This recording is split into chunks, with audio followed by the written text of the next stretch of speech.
So in the previous videos, we took a look at how we can use arcsine of x and arctangent of x as derivatives in order to help us integrate these complex rational functions.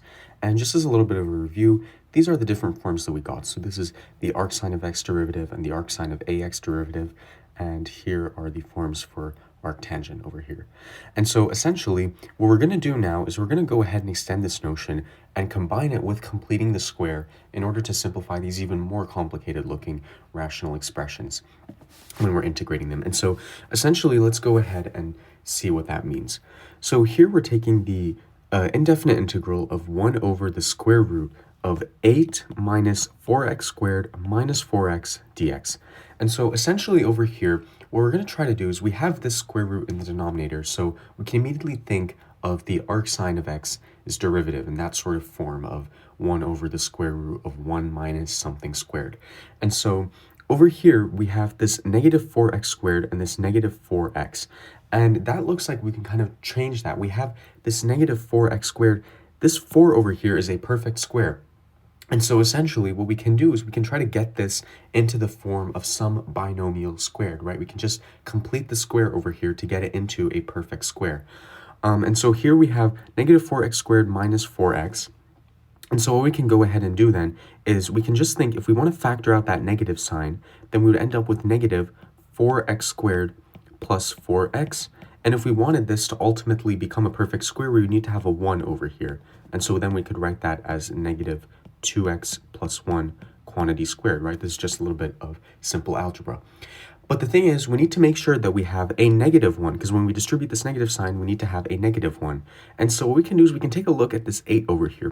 We know that 8 is essentially just 9 minus 1, and that's where we can get our negative 1 from. So let's go ahead and rewrite this integral. This is just 1 over the square root of 9 minus 1 minus 4x squared minus 4x dx. And then if we factor out that negative sign, we get 1 over the square root of 9 minus, I'm going to rewrite it in a different form, so 4x squared plus 4x plus 1 dx.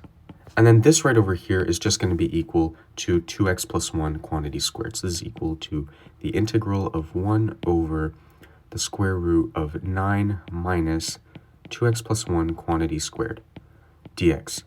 And so now we have that. But the problem is that we have a 9 over here. And when we want to take kind of the derivative of arcsine of x is just 1 over the square root of 1 minus x squared. And we have a 9 here. We don't really want that 9. We want a 1. And so what's the simplest thing to do? We can just factor that 9 out.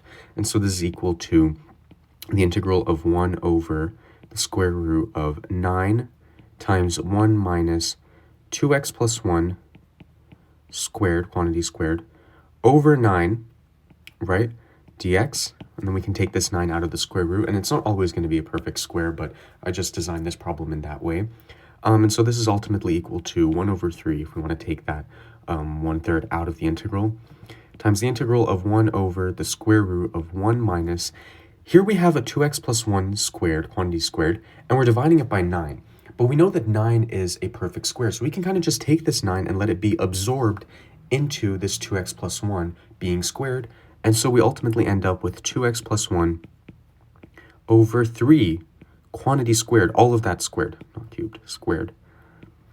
So when we square all of that, we'll just end up with the same exact expression. And so it's just a lot of algebraic manipulation over here. And again, if this constant down here isn't a perfect square, that's totally fine. You can just take the square root of it and put it into the sort of binomial squared expression. And so now we have that. All that we have to do now is just some u substitution and we're done. So we can let u equal to 2x plus 1 over 3, right? And then du is equal to 2 over 3 dx. A little bit of manipulation here. We have a dx and we have a 1 in the numerator. We just want a 2 over 3, so we can multiply by 3 over 2 on the outside.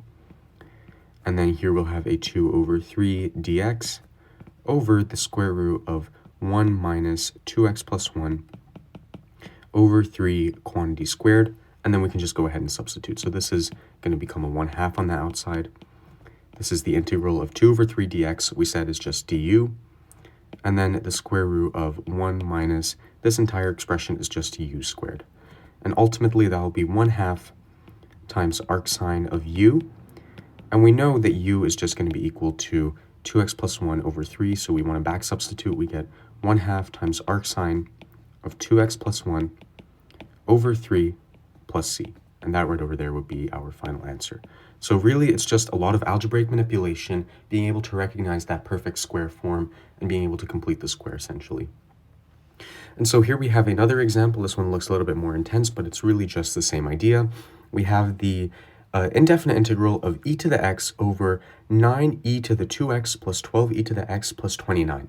And so it may be helpful, if this e to the x looks a little bit kind of terrifying, it may be helpful to just let u or t or some other variable be equal to e to the x, such that du is equal to e to the x dx.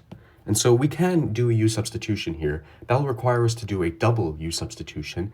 But if you feel comfortable with that e to the x, you can just keep it. I'm going to do it this way just so we can kind of get a sense of the process more so than the actual algebraic manipulation. So here this will just become e to the x times dx, we know is just going to be du, over, here we have 9e to the 2x. We know that e to the 2x is just e to the x quantity squared, so that's going to be 9u squared.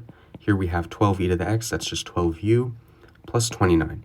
Really, this just makes the integral look a little bit cleaner, a little bit easier to work with, and it's more convenient than writing e to the x a bunch of times. And so now what we can do is we have this rational expression over here. We can try to complete the square, because here we have a 9u squared. That's a perfect square. Here we have a 12u. If we do 12 divided by 3 times 2, that's just going to be equal to 12 over 6, which is just 2. So we know that we need a 2 squared to complete the square over here. And so let me just go ahead and erase that to clean up a bit.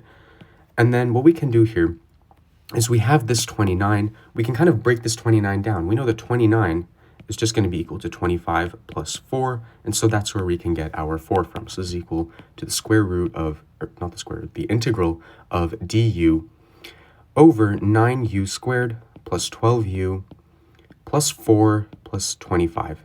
And then that's going to be equal to the indefinite integral of du over, here we have 9u squared plus 12u plus 4. This entire thing is essentially just going to be equal to 3u plus 2 quantity squared. And here we have the 25 left over. So 25 plus 3u plus 2 quantity squared. But again, when we want to get it in the form of arctangent of x's derivative, we have to have a 1 over here. And so we can factor out that 25. We can even take it outside of the integral. We get 1 over 25 times the integral of du over 1 plus 3u plus 2 over, here what we do is we can rewrite the whole step of over 25 and then bring it back in, but we know the 25, again, if we take the square root of that, we get 5, and so we can just let it be absorbed by that binomial squared term, and then that just makes the process even simpler.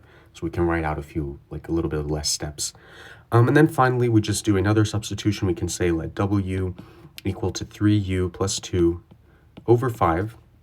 dw is equal to just 3 over 5 du.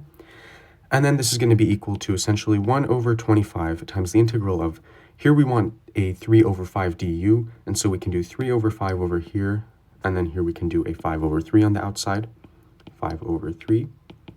And then down here we have 1 plus this entire term squared is just going to be equal to w squared. And so this is ultimately equal to, here these cancel out, we get 5, so we get 1 over 15 times the integral of dw over 1 plus w squared. You don't really need to write out all these steps if you're comfortable with it, just doing it in your head, but here I want to show the whole process. We get 1 over 15 times arctangent of w, and we want to back substitute, so we let w equal to 3u plus 2 over 5, but u is just equal to e to the x, so it's 3e to the x plus 2 over 5, and so ultimately we get 1 over 15 times arctangent of 3e to the x plus 2 over 5 plus c. And that right over there would be our final answer. And so I hope this helps.